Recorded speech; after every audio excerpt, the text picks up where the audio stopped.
Allora, volevo chiedere appunto a Vittoria De Lutis per quanto riguarda i contenuti del vostro insegnamento, del vostro relazionarsi con i giovani e nelle scuole, cosa riguardano soprattutto? Perché voi ci siete comunque nelle scuole o ritornerete, insomma, se avete dovuto avere anche voi un periodo di sospensione o così auspicate.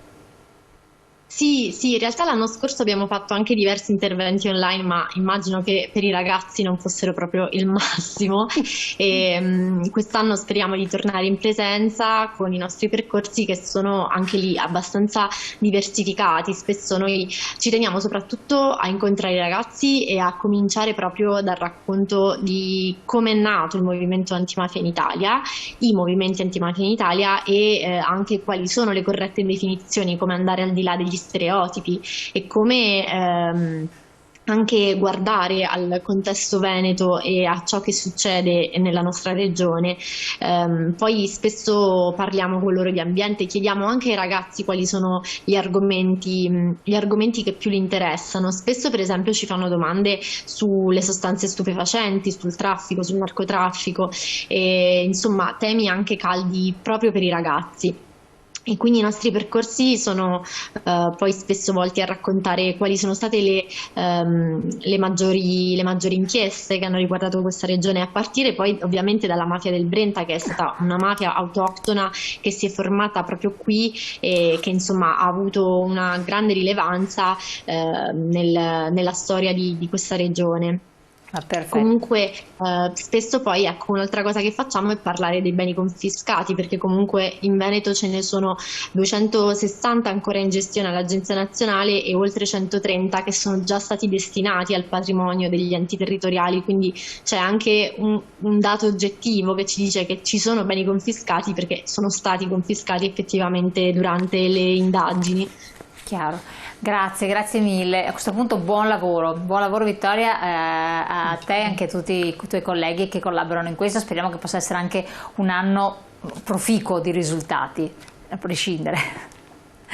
Grazie, grazie a voi, buon lavoro a tutti. Grazie. Rosanna Bettella, poi siamo in conclusione, però è bene ricordare anche le vostre prossime iniziative, in modo particolare il 14 sarete a Milano, riprende l'attività in pieno del sindacato. Sì, no? sì, c'è un attivo dei delegati e delle delegate ed è importante perché insomma mettiamo in evidenza i nostri temi, insomma, perché c'è il tema dei vaccini, c'è il tema della salute, c'è il tema però anche della riforma fiscale, ci sono tutti i temi legati al piano nazionale di resilienza e resistenza, insomma, e quindi ci sono diverse questioni calde che devono essere affrontate. La trattativa, il confronto col governo e con la politica, insomma, è importante, è fondamentale. Leggo il messaggio che è arrivato poco fa, se è ancora collegata con noi Vittoria, eccolo qua. Purtroppo le attuali mafie si sono evolute in settori economici rilevanti e si mascherano dietro una parvenza di perbenismo imprenditoriale e politico.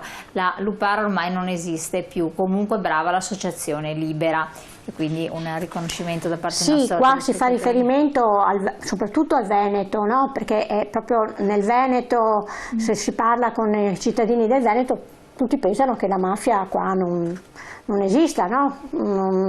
E invece i dati di questi anni e appunto le operazioni della DIA, insomma della giustizia e i processi che si stanno ancora celebrando dimostrano che altro che cioè, è come, proprio perché siamo un territorio ricco, no? Siamo un territorio in cui si può fare business, no?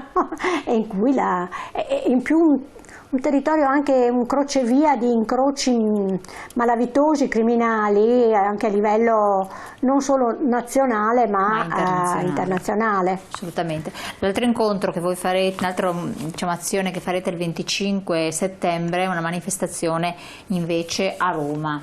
Sì, questa è una manifestazione importante delle donne, è partita come l'Assemblea della Magnolia, in cui sono rappresentate tutta una serie di associazioni delle donne e anche la CGIL, le donne della CGIL, dello SPI.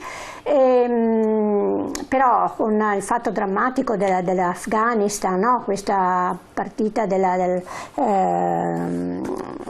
Stati Uniti, l'abbandono degli Stati Uniti dell'Afghanistan e la presa del potere da parte dei talebani, no? Il ritorno al potere dei talebani, eccetera, fa sì che questa manifestazione sarà anche un momento di forte solidarietà, vuole essere con le donne afghane che veramente si vedono riportare indietro no, nella loro battaglia per i diritti che avevano conquistato comunque in questi anni in cui c'erano i contingenti sia degli Stati Uniti che degli altri paesi in quella fragilissima democrazia, e infatti è andata come è andata, no? E poi comunque la vostra azione è sempre contro la violenza nei confronti delle donne, i femminicidi. La manifestazione è partita perché noi volevamo sottolineare soprattutto che proprio nel piano nazionale di PNRR, no, che a parole si dice che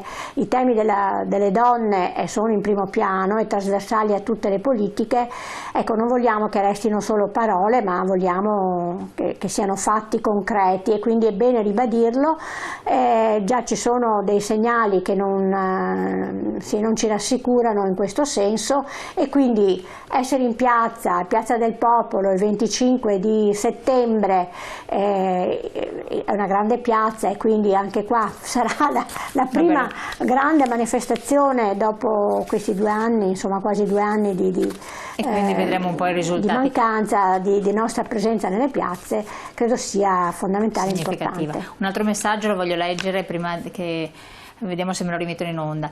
È possibile che con tutte le tasse che paghiamo non si riesce a trovare posto in una residenza per anziani? Sono in lista d'attesa per mio padre ormai da tanto tempo. Cosa consigliate? Allora, in questo caso, adesso, come dicevamo anche prima, attualmente sembra che non è perché non c'è posto, ma è perché non c'è personale sufficiente per poter accogliere nuovi ospiti. Allora, è chiaro che bisogna valutare struttura per struttura, residenza per residenza, no? Ed è anche quello che noi chiediamo alla Regione, insomma un monitoraggio chiaro e risposte certe rispetto a questi problemi. Non è possibile che una famiglia affronti da sola un carico di una persona, di un anziano non autosufficiente. Davvero distrugge l'armonia familiare, mette a dura prova veramente la tenuta psicologica, fisica, no? Dei familiari di chi segue la persona non autosufficiente, e quindi ci vogliono risposte, bisogna trovarle le risposte. Noi siamo disposti a confrontarci con la Regione e anche a livello nazionale con il governo. Però il governo adesso è nell'ottica di ampliare sempre più e quindi ridurre la disponibilità delle case di riposo, ma ampliare sempre più la domiciliarità, la residenzialità a casa con interventi di vario genere. Allora, diciamo non è che il governo vuole ridurre le case di riposo, ecco, diciamo che c'è una parte di opinione pubblica, ma adesso mi viene in mente Monsignor Paglia, che fa parte della commissione proprio per la non autosufficienza, no, eccetera, che dice di stare a casa. Appunto, ma detta così, noi la prima risposta che dico non è possibile e non è giusto, insomma, no? Per questo che noi abbiamo presentato una proposta, quindi c'è bisogno di esaminarla come organizzazioni sindacali, per cui sulla non autosufficienza noi vogliamo un confronto vero col governo e risposte chiare da dare ai familiari e alle persone che hanno questo problema. slogan o battute, insomma, dire che si chiudono le case di riposo, intanto metti in allarme le persone, perché ripeto, la risposta deve essere data sulla base del bisogno. Ma poi soprattutto in proiezione futura e del contesto in cui vive la persona non sì, autosufficiente, per cui non tutto si risolve a casa.